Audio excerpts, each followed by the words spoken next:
Good evening friends, welcome back to Shilpa's vlog. ನಾನು ಇವತ್ತು ಕಡಿಮೆ ಇಂಗ್ರೀಡಿಯೆಂಟ್ಸ್ ಯೂಸ್ ಮಾಡ್ಕೊಂಡು ಎಲೆಕೋಸು ಗೋಬಿ ಮಾಡೋದನ್ನು ತೋರಿಸ್ತಾ ಇದ್ದೀನಿ.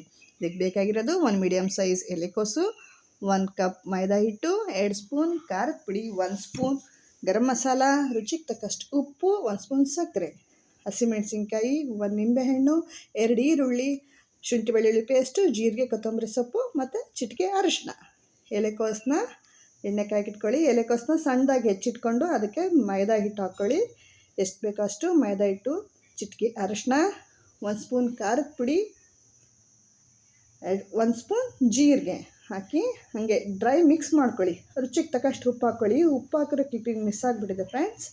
ಕ್ಲೀನಾಗಿ ಡ್ರೈ ಮಿಕ್ಸ್ ಮಾಡ್ಕೊಳ್ಳಿ. ಕ್ಲೀನಾಗಿ ಮಾಡ್ಕೊಂಡ್ಮೇಲೆ ಎಷ್ಟು ಬೇಕೋ ಅಷ್ಟು ನೀರು ಹಾಕ್ಕೊಂಡು ಮಿಕ್ಸ್ ಮಾಡ್ಕೊಳ್ಳಿ. ಬೋಂಡ ಹಿಟ್ಟಿನ ಹದಕ್ಕೆ ಕಲಿಸ್ಕೊಂಡು ಸ್ವಲ್ಪ ಗಟ್ಟಿಯಾಗೇ ಕಲಿಸ್ಕೊಂಡು ಎಣ್ಣೆ ಕಾಯ್ಕೆ ಇಟ್ಕೊಂಡಿದ್ವಲ್ಲ, ಈಗ ಒಂದೊಂದಾಗೆ ಬಿಡೋಣ ಫ್ರೆಂಡ್ಸ್. ನಿಧಾನಕ್ಕೆ ಹಾಕ್ಕೊಳ್ಳಿ. ಎಣ್ಣೆ ಚೆನ್ನಾಗಿ ಕಾದ್ಬಿಟ್ಟಿದೆ. ನಿಧಾನಕ್ಕೆ ಹಾಕ್ಕೊಂಡು ಕ್ಲೀನಾಗಿ ಬೇಯೋ ತನಕ ಬಿಟ್ಟು ಆಮೇಲೆ ತಿರುಗಿಸಿ ಹಾಕೋಣ. ತಿರುಗಿಸಿ ಚೆನ್ನಾಗಿ ನೀಟಾಗಿ ಬೇಯಿಸ್ಕೋಬೇಕು. ಈ ಚಾನಲ್ ಇಷ್ಟ ಆದರೆ ಪ್ಲೀಸ್ ಫ್ರೆಂಡ್ಸ್ ಲೈಕ್ ಮಾಡಿ, ಶೇರ್ ಮಾಡಿ, ಕಮೆಂಟ್ ಮಾಡಿ.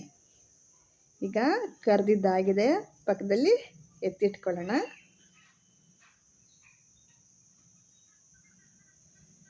ನೋಡಿ ಗರಿಗರಿಯಾಗಿದೆ. ಈಗ ಗ್ಯಾಸ್ ಮೇಲೆ ಪ್ಯಾನ್ ಇಟ್ಟು ಸ್ವಲ್ಪ ಎಣ್ಣೆ ಹಾಕ್ಕೊಳ್ಳೋಣ.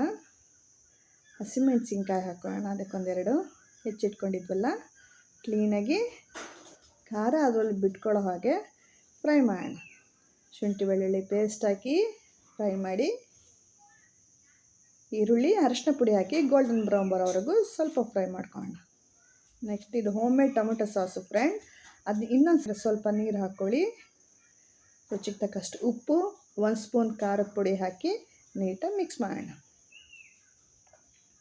ಅದಾದಮೇಲೆ 1 ಸ್ಪೂನ್ ಗರಂ ಮಸಾಲ, 1 ಸ್ಪೂನ್ ಸಕ್ಕರೆ ಅದನ್ನ ಹಾಕಿ ಮಿಕ್ಸ್ ಮಾಡಿ ಚೂರು ಕುದ್ಮೇಲೆ ಕರೆದಿಟ್ಕೊಂಡಿದ್ವಲ್ಲ ಆ ಗೋಬಿನ ನಿಧಾನಕ್ಕೆ ಹಾಕ್ಕೊಳ್ಳೋಣ.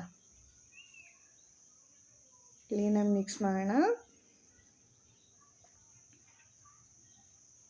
ನಂತರ ಹೆಚ್ಚಿಟ್ಕೊಂಡಿದ್ವಲ್ಲ ಈರುಳ್ಳಿ, ಕೊತ್ತಂಬರಿ ಸೊಪ್ಪು ಹಾಕ್ಕೊಂಡು ಕ್ಲೀನಾಗಿ ಮಿಕ್ಸ್ ಮಾಡಿ ಸರ್ವ್ ಮಾಡೋಣ. Ready to heat.